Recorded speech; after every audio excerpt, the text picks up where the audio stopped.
School is an 18-year forced government training program that sterilizes the potential for brilliance in children. Those who actually survive schooling and survive conformity and continue on to think for themselves truly are a rare breed. All children start out as curious, highly experimental minds, and then one day they're sent to school. Mandatory schooling has never consisted of anything but the memorization of monotonous dead facts and training children to master repetitious behavior. For the greater part of their day, everything the child says must match the interest of their school teachers. Their behavior must coincide with a set policy and a set regulation. They cannot use the bathrooms without permission. If they wish to speak, they must raise their hands. And after every hour or so, a bell rings and everyone must move to it.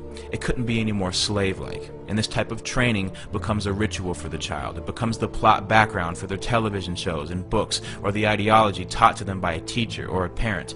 An entire monoculture is being developed here, stripping children of their power to cause trouble for the state at an early age, training them to be good servants of the politically correct. Their environment is much like a prison, by the population lacking any ability to check the authority of the warden. The process becomes a matter of rubber stamping. They have no control over their entire lives, which is directly related to youth violence, because the only control they have is between each other. Mandatory schooling produces children who are either terrified of the tyranny of others or have been raised to perpetually exploit the conditions of others. It's just like the prison system. Forced cohabitation. The child's presence in certain buildings and their engagement in state-regulated behavior is under penalty of imprisonment. An entire army of truancy officers have been hired to make sure that no child is on the other side of the bars. At the end of 18 years of coercive state authority, the child is released into the world. It's like the end of an 18-year prison sentence. Now that you're trained to do as you're told, now you can be free. And the produce of these schools, or this state-controlled manufacturing operation, is a society willing to submit, to obey, and to listen. Forced behavior, which technically amounts to a type of slavery, will only inculcate a mindset of fear and terror. You need to be somewhere at a set time, either at the orders of an authority or a bell. Everyone in one mass shifts to another position or another place to engage in a new activity. They're trained to not only follow instruction, but they're also trained to follow a certain behavior. Rules, regulations, and laws are set for the children. They say you cannot do this to others. You can do this to others. This is acceptable. This is not acceptable. Standards of culture, morality, and behavior are imprinted into these new young minds that are in the blossoming stages of development. Their minds are being intercepted by the state and molded to conform to state standards.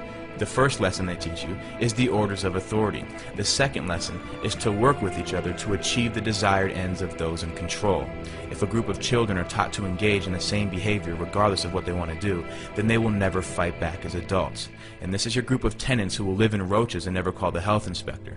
This is your group of citizens who is easily terrified by police officers into voluntarily giving up their rights.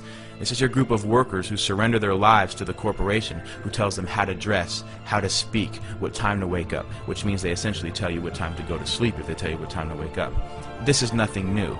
These are the fruits of mandatory schooling. If we look into the roots of 19th century industrialism, the Civil War demonstrated to industrialists and financiers how a standardized population trained to follow orders without significant thought could be made to function as a money tree. It's no surprise that global power and corporate wealth is based on a third-rate educational system that works against developing individuals of true character and true intellect. Because the mindless bureaucrat or the thoughtless worker who will follow a system without question is the pattern that our system depends on. And this is what school produces. The system is not designed to educate the public, which is why federal and state bureaucracies call the shots, not the parents, not the local school boards. Every law is harshly enforced with maximum punishments.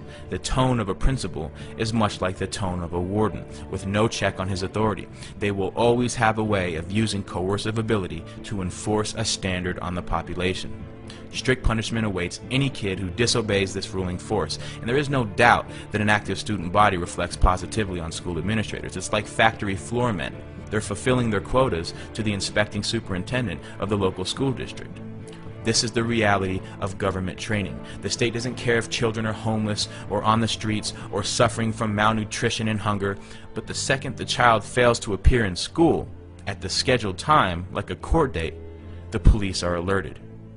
Until we abolish mandatory schooling, your child will be brought up as a slave so that he can accept becoming a slave later in life in adulthood.